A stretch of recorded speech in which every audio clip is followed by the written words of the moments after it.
Bilinməlidir ki, nə bədən, nə bilinç, heç bir şey insana ait değil. Bu Allah'ın ona bəxş etdiyi, verdiği nimetlerdir. Görməsi, eşitməsi, konuşması, düşünməsi, her bir şey.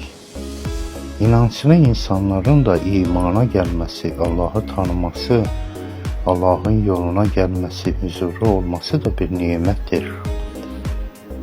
Bu tesadüfen olmur, markette satılmır bunlar. Onun için bu nimetlerin de hakkını vermek gerekir. Bunun da yaşamdaki sistemi müminlerin, inançlı insanların, Müslüman sayılan insanların halkı uyarmasıdır. Allah'ın yasalarına, kanunlarını onlara bildirmesidir. Bunlar hepsi size verilen nimetlerdir. İman, Allah'a inanmak hepsi nimettir. Bu nimetin de hakkı başka halklarınızı uyarmaktır.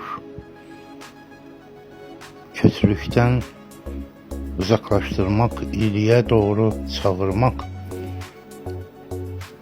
emir bir maruf yapmak sizin üzerinize farzdır.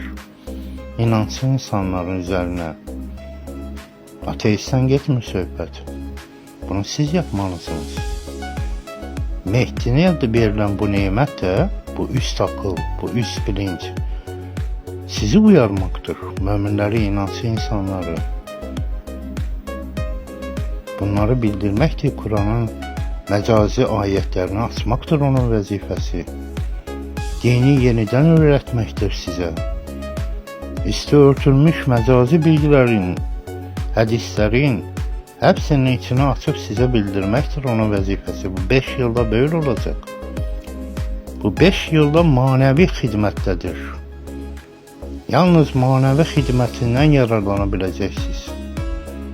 5 yıldan sonra evet. Onda keramet deyilen güçler de açığa çıkacaktır. Melekler, uzaylılar da ona yardım yapacaklar. Yani yeniden kuruluş olacaktır.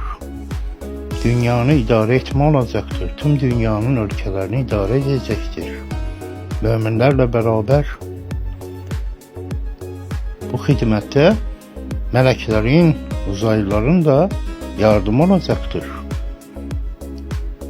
Tüm dünyada bunu uygulamak, uçmuş dağılmış evlerin yerine yenilerini kurmak kolay bir şey değil.